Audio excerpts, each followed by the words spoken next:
Welcome to episode 21 of Carson Now's Weekly Pulse podcast. This week's episode is sponsored by Nevada Dance Company and the Nutcracker. This week we are taking a look at the season of giving and ways to give back and support our community as the holiday season kicks off and approaches. A recap of the past week's news and headlines and the upcoming weekend events and weather forecast. And it is Friday morning, November 14th. You know, when you look at the stories we've been covering this past week, you just can't miss the theme. This community is really mobilizing for the holidays. Absolutely. The news cycle from November 7th to the 13th was just packed with it.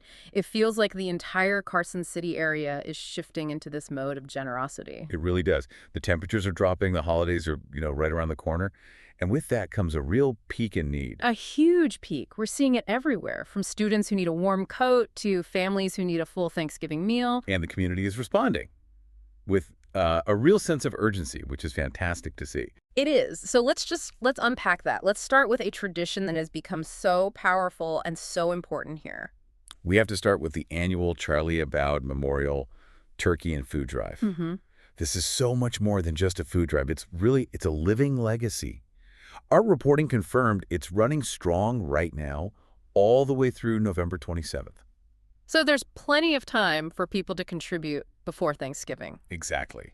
And the story behind it, that's what makes it so impactful. It honors Charlie Abowd, who we lost in 2024, but his passion for fighting food insecurity is what started this whole thing 2 decades ago. Right. In his food column in the Nevada Appeal, he called it the turkey drop. The turkey drop. And now his family and community partners have turned it into this memorial drive, and it's inspired this whole movement, the hashtag Charlie Challenge. Yeah, and that challenge, as his sister Colette Burrow put it, is all about the idea that if you aren't feeling the pinch a little bit when you give, you haven't given enough. And people are really embracing that, because the reality of food insecurity in northern Nevada right now is, well, it's stark.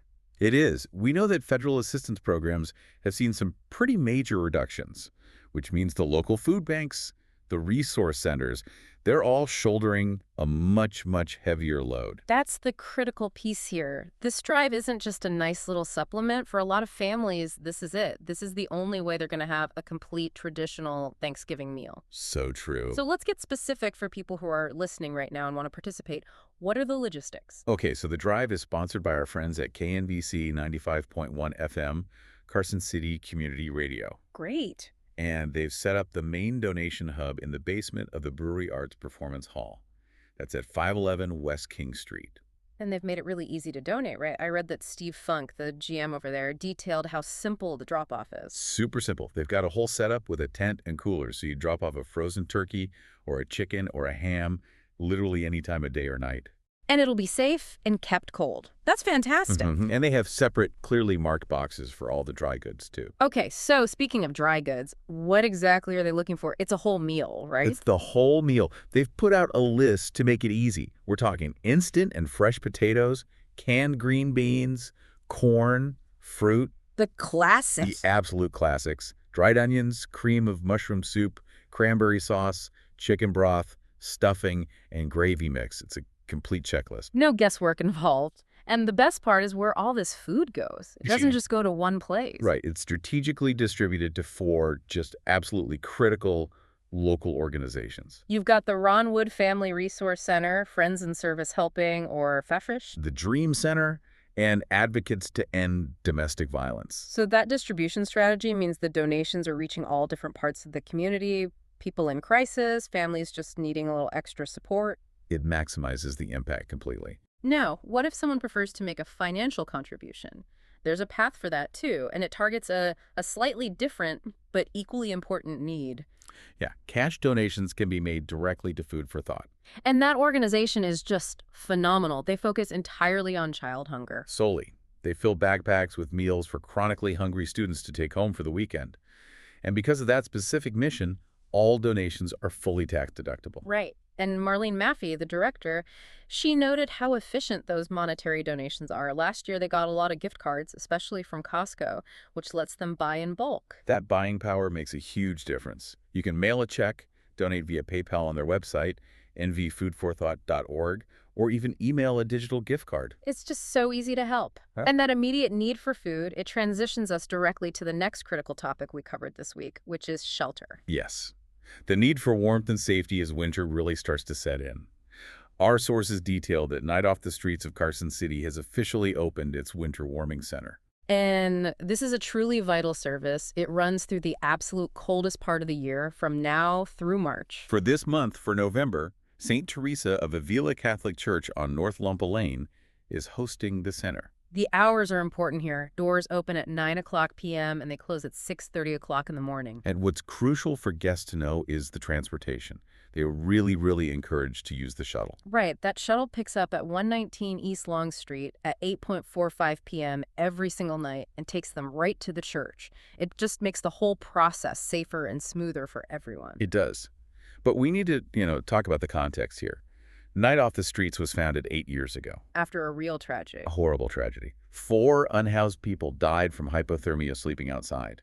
This organization was a direct response to that. And the need is only growing. The organization said they expect more people this winter than ever before. And the key reason why that our reporting uncovered is the accelerating lack of affordable housing right here in Carson City. It's a life or death issue. And it's hitting one group particularly hard. Seniors. We're seeing a growing number of seniors finding themselves unhoused for the first time in their lives. When you have a fixed income and rent prices are just skyrocketing, the math doesn't work. It just doesn't. The safety net is failing. So this warming center, it's not a temporary fix. It's a fundamental, life-preserving public health service. And it's being filled by volunteers and local churches. It's an incredible effort. It is. So from general shelter to the specific needs of kids, we also highlighted the Winter Coat and Sweatshirt Drive. This is organized by the Carson City School District's McKinney-Vento program. And that drive runs through December 15, 2025. So there's a good month to contribute. And for those who don't know, the McKinney-Vento program specifically serves students who are experiencing homelessness or some kind of housing instability. Right. Kids sharing housing because of economic hardship, living in motels, even cars. For these students, not having a warm coat is a huge barrier to just getting to school. Absolutely. And they have a very specific request for donors, which is important. It is. They need new youth coats, boys and girls, all sizes, and new teen or junior sweatshirts and jackets. The emphasis is on new because these are going directly to kids in a crisis situation. To donate, you can go to the McKinney-Vento office at 618 West Musser Street. They're open 8 o'clock a.m. to 4 p.m. on weekdays. And if you can't get a physical item, gift cards are also incredibly helpful. $10, $100, anything helps them buy the specific sizes they need at a moment's notice. And finally, rounding out this whole season of giving focus, we have the Northern Nevada Dream Center. They just launched their 11th annual Christmas food and toy drive. And the scale of this one is just staggering. It really is. What were the numbers from last year? They provided over 1,200 toys to more than 200 children. They're looking for new, unopened, and unwrapped toys for kids from age 1 all the way up to 18. And I love this detail about their approach. They provide wrapping supplies to the families. Yes. So the parents themselves can wrap the gifts and give them to their children on Christmas morning. It preserves that dignity in that special moment. It's so thoughtful. On the food side, they're filling their dream Christmas dinner bags. Last year, they served over 800 families a complete Christmas dinner. Just incredible. And again, they make it easy. You can pick up a bag and fill it with the listed ingredients, or you can just gift a dinner online, and their team does all the shopping. It is just a remarkable display of community compassion, from food to warmth to shelter to the emotional needs of kids. And that level of organization and, forward thinking, it extends right into our next segment. While the community is giving back, the gears of local government and public safety, they never stop turning. Right. So let's shift focus to the major political, health, and business headlines that really shaped the conversation from November 7th through the 13th. And we have to start with a big one for the future of public safety here. A very big one. Carson City Sheriff Kenny Furlong announced he intends to file for re-election in the 2026 cycle. And this isn't just a standard re-election bid. It's tied to a massive, and I mean massive, strategic project. He's been in the office since January 7, 2003. Over 2 decades. That longevity gives him a pretty unique perspective on how things have evolved. It does. And in his announcement, he talked about continuity, promoting from within, community ties, All the things that have been hallmarks of his time as sheriff. But the biggest takeaway, the most compelling reason for running again, seems to be this huge technological debt the department is finally tackling. Exactly. Our reporting detailed that the department is undertaking one of the largest public safety tech modernizations in over 20 years. 20 years in technology is what, like a century? This is a monumental overhaul. It is. The Board of Supervisors approved the funding back in 2025, and the whole new system is set to go live in the summer of 2026. And we're not just talking about new computers here. This is a fundamental transformation of how they operate. It is. It's across 4 critical areas. First, dispatching. Oh. Upgrading the computer-aided dispatch, the CAD systems. Which means faster response times, better tracking of units. Second, new platforms for patrol and investigations. Think state-of-the-art tech in the patrol cars, new case management software. And third, streamlining custody and report management, getting away from all that paper. And fourth, and this is maybe the most strategic part, improving real-time criminal information technologies. So better access to state and federal databases, getting critical info to officers in the field instantly. Exactly. This isn't just an expense. It's an investment in the department's efficiency and investigative power for the next decade at least. And that's why he wants to see it through. And looking ahead, he made it clear his priorities are still very local. School safety, traffic management, and tying back to our first segment, expanding mental health outreach. Right. Now, shifting from local to federal, we also covered why Nevada Senators Rosen and Cortez Masto voted to end the recent threat of a government shutdown. And their reasoning really boiled down to pragmatism, didn't it? It did. A shutdown poses a huge risk to federal workers here, military families, and essential services from the VA and the Bureau of Land Management. Their vote was about stability for Nevadans. That makes sense. And speaking of economics, we published a really fascinating piece about Nevada's film tax credits. Oh, this one was surprising. The main finding was that almost all of Nevada's available film tax credits are going unused by film companies. Which immediately makes you ask why. We want those productions here. We do, and our article found that it often comes down to our program just being structurally inferior compared to other states. It's the details, right? Yeah. The caps, the logistics. Yeah. They make it harder for a big studio to really max out the benefits here. Exactly. A state like Georgia or New Mexico, they offer packages that are just more predictable, less bureaucratic. For a major studio, that financial certainty often outweighs what we're currently offering. So it becomes a real policy debate for our economic leaders. How do we restructure this to actually be competitive? A key question. Now, pivoting to health and wellness, we had some really welcome news for state employees. Yes, we did. Carson Tahoe Hospital is officially back on the table for them after months of some pretty tense insurance negotiations. That is a massive relief for so many state workers in this area. It means they keep their access to major local health services. It means continuity of care, which is just paramount. Absolutely. We also noted a really forward-looking panel that happened this week. The Sierra Nevada Forums hosted a discussion on Tuesday about how cancer care is evolving. The topic was personalized targeted treatments. And this reflects such a fundamental shift in medicine. We're moving away from that sort of carpet bombing approach of traditional chemo. And toward much more precise, targeted interventions. Therapies that are tailored to a person's specific genetic makeup and the unique characteristics of their tumor. They even touched on cancers like acute promyelocytic leukemia, or APL. That used to be an incredibly aggressive and often fatal blood cancer. Right. But thanks to specific targeted treatments, like drugs with ATRA, the prognosis has just dramatically improved. Survival rates are now in the 80 to 90% range. It's a huge success story for personalized medicine. And that forum was about bringing that conversation right here to our community. On the topic of groundbreaking treatments, in recognition of Veterans Day, we reported on a local veteran-owned clinic. They secured a contract with the Reno VA to offer ketamine therapy. This is a huge deal for veteran mental health care in northern Nevada. Ketamine therapy is showing incredible results for treatment-resistant conditions like severe depression and PTSD. Which tragically affects so many veterans. So making this accessible through a VA contract is a vital step forward. It is. And on a much, much happier note, we also shared the Carson Tahoe Hospital birth announcements for the period of October 30th to November 8th. Always love seeing the newest members of our community. Me too. Now, quickly, let's hit some business and local development updates. Western Nevada College launched a podcast. They did. The Wildcat Connection podcast launched on Friday, November 7th.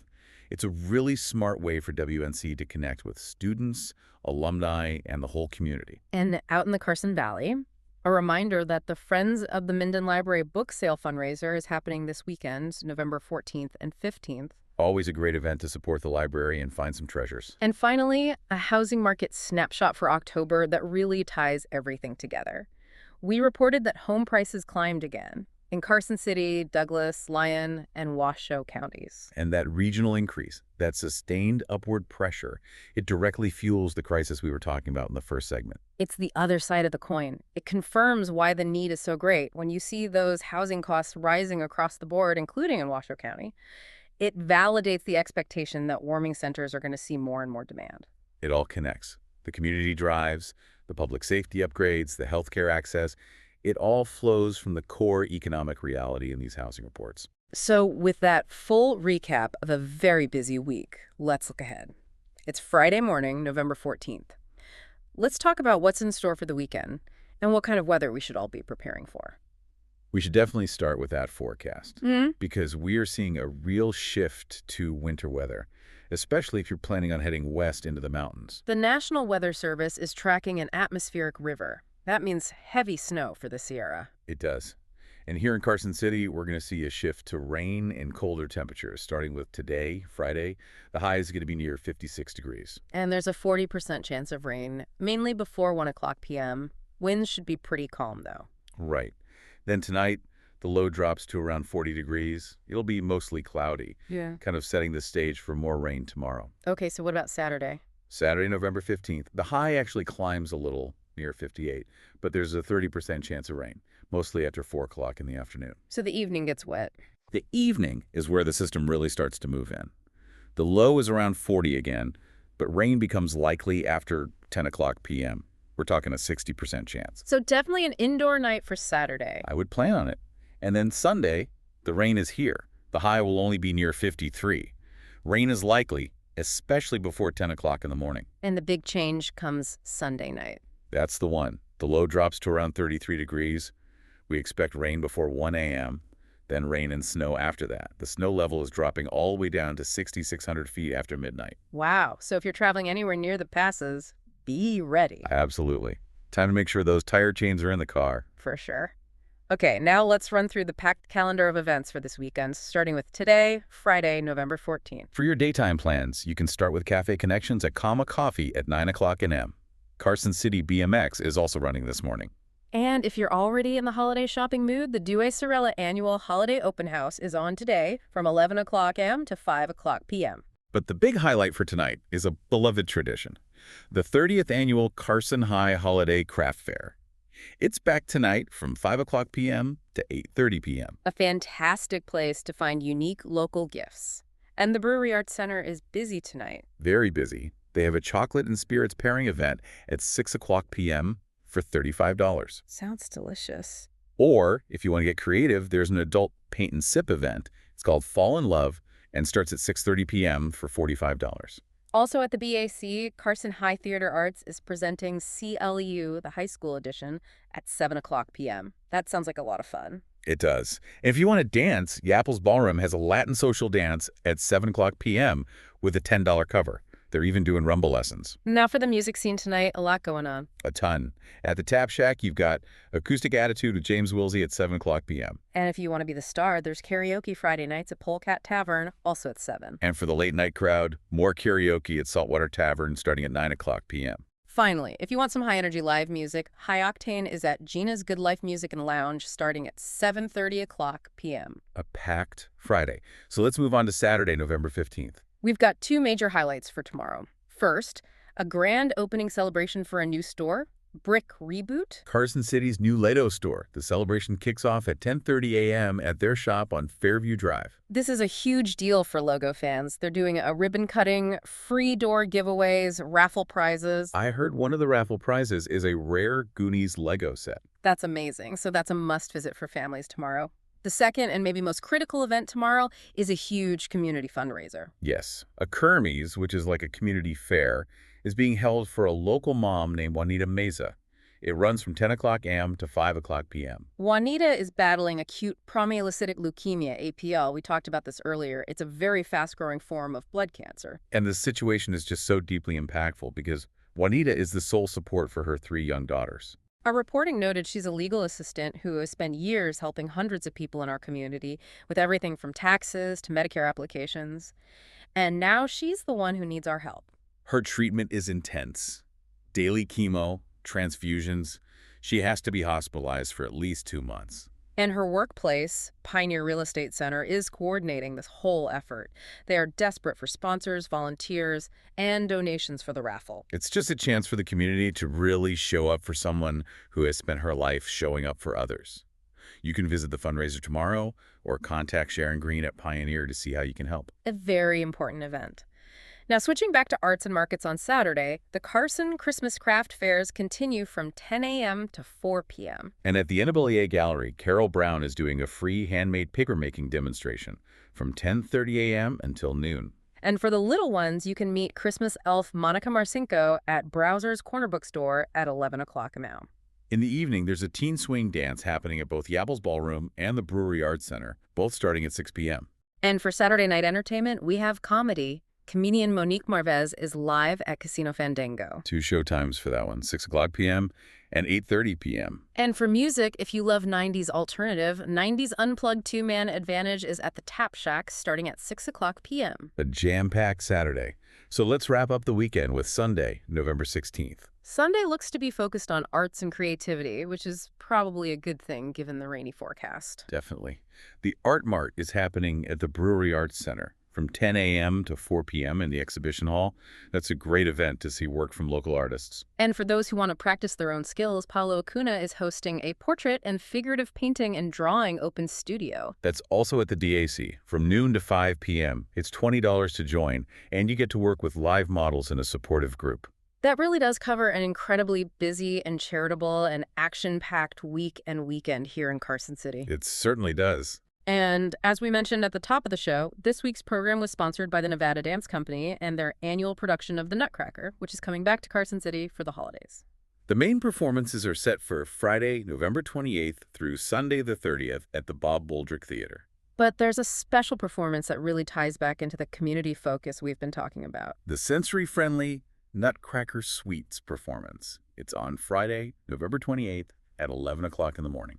It's a specially adapted performance, making the magic of the Nutcracker accessible for anyone who benefits from a more relaxed theater environment. It's just a wonderful thing they do. It is. And it's an incredible local production. You have professional dancers alongside over 80 young local performers from all over northern Nevada. It's a great way to support local talent. So as you head into your weekend, we really hope you'll think about some of the urgent community drives we talked about today.